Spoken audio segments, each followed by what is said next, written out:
Jenazah penuh luka ditemukan di tengah hutan Desa Songgom, Kabupaten Brebes.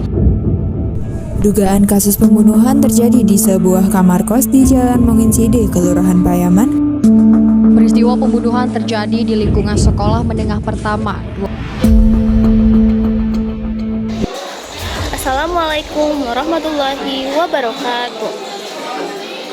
Seperti yang kita tahu, banyak kasus pembunuhan yang sering terjadi. Entah itu karena direncanakan, tidak disengaja, atau karena kesalahan. Nah, pada video kali ini, mari kita bahas tentang pembunuhan. Yang pertama, pengertian membunuh. Setiap manusia di dunia ini diberikan hadiah yang paling berharga oleh Allah, yaitu kehidupan. Nyawa bukan milik kita, bukan milik keluarga, bukan milik siapapun. Nyawa hanya milik Allah. Karena itu, Islam menempatkan pembunuhan sebagai dosa yang sangat besar. Tidak hanya merugikan satu orang, tetapi merusak tatanan seluruh. Yang kedua, dalil tentang membunuh. Dalam Al-Quran, Allah berfirman dalam surah Al-Isra ayat 33, yaitu, "Dan janganlah kamu membunuh jiwa yang diharamkan Allah, kecuali dengan satu alasan yang benar." Lalu, dalam surah Al-Maidah ayat 32, Allah memberikan peringatan yang sangat tegas. Barang siapa membunuh satu jiwa, maka seakan-akan ia telah membunuh seluruhnya. Ayat ini menunjukkan betapa berharganya nyawa seseorang manusia. Satu nyawa hilang, dampaknya seperti bencana bagi kemanusiaan. Nah, selanjutnya yang ketiga, macam-macam pembunuhan. Untuk menegakkan keadilan, Islam membedakan beberapa jenis pembunuhan. Yang pertama, pembunuhan disengaja, yaitu pembunuhan dengan niat dan alat mematikan, seperti pisau, senjata api, atau racun. Yang kedua, pembunuhan mirip disengaja, tidak berniat membunuh, tetapi melakukan tindakan yang bisa mengakibatkan kematian.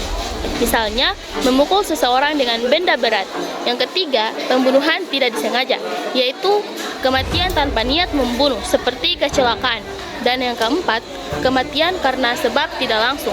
Contohnya, membuat lubang di jalan tanpa tanda peringatan hingga seseorang terjatuh dan meninggal.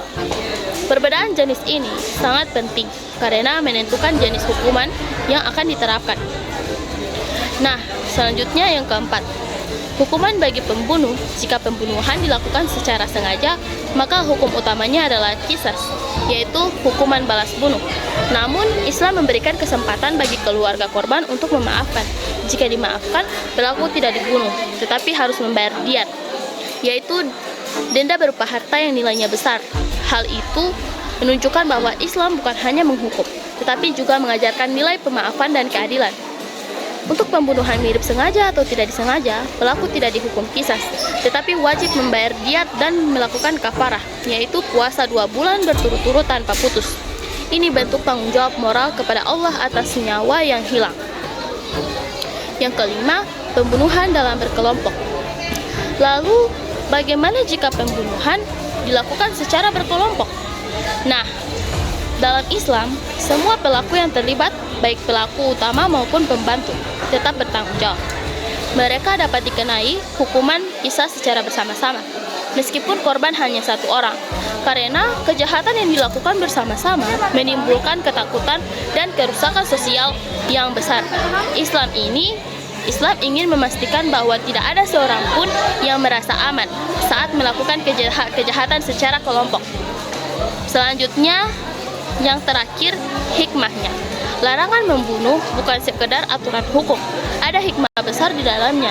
Islam ingin menjaga kehormatan manusia, menciptakan rasa aman di masyarakat, mencegah kekacauan, dendam, dan permusuhan. Ketika nyawa dihargai, maka ketenangan akan terjaga, dan masyarakat dapat hidup saling melindungi. Inilah mengapa Allah memberi hukuman berat bagi pembunuh. Bukan untuk menyiksa manusia, tetapi untuk menjaga kehidupan itu sendiri.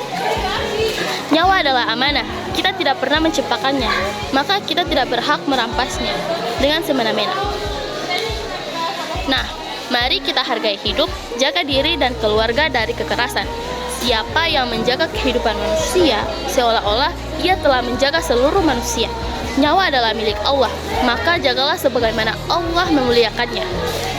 Sekian dari saya, wassalamualaikum warahmatullahi wabarakatuh.